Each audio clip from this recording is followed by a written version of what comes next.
Nos confrères de Libération viennent de réaliser un portrait de l'enseignant tué au couteau ce vendredi 13 octobre à Arras, dans les Hauts-de-France.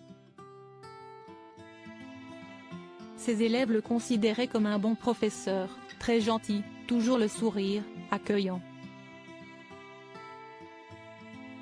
Ce vendredi 13 octobre, au matin, un professeur du lycée Gambetta à Arras, Hauts-de-France, prénommé Dominique Bernard, a été tué au couteau par Mohamed Mogouchkov, un individu fiché assez ancien élève de l'établissement. L'homme a été interpellé juste après l'attaque, note de la rédaction.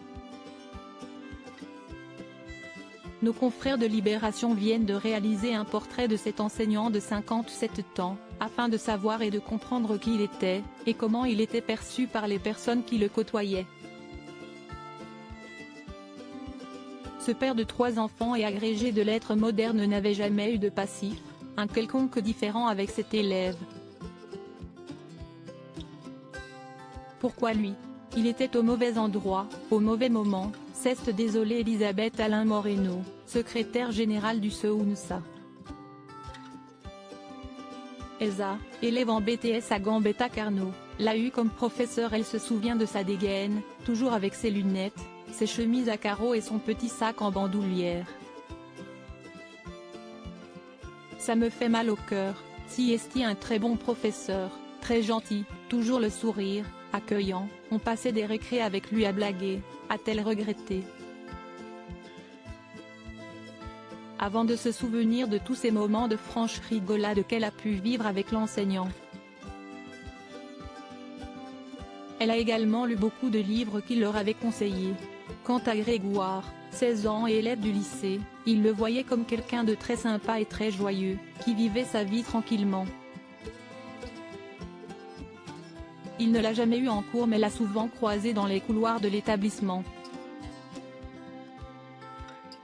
Toujours selon Libération, mais qui cite cette fois-ci Le Point, Dominique Bernard était marié à une professeure d'anglais, et avait étudié à Lille avant d'enseigner plusieurs années en classe prépa. Il était revenu à Arras il y a plus de 15 ans. Cette personne en garde à vue en plus de l'assaillant. Rappelons que Mohamed Mogouchkov est entré dans l'enceinte de ce collège-lycée en criant Allah Akbar. Il a blessé à l'arme blanche un agent technique du lycée, atteint de plusieurs coups de couteau et en urgence absolue, ainsi qu'un professeur d'EP en urgence relative. Aucun lycéen n'a été blessé. Le parquet national antiterroriste a annoncé avoir ouvert une enquête pour assassinat en relation avec une entreprise terroriste, tentative d'assassinat en relation avec une entreprise terroriste et association de malfaiteurs terroristes en vue de préparer des crimes d'atteinte aux personnes.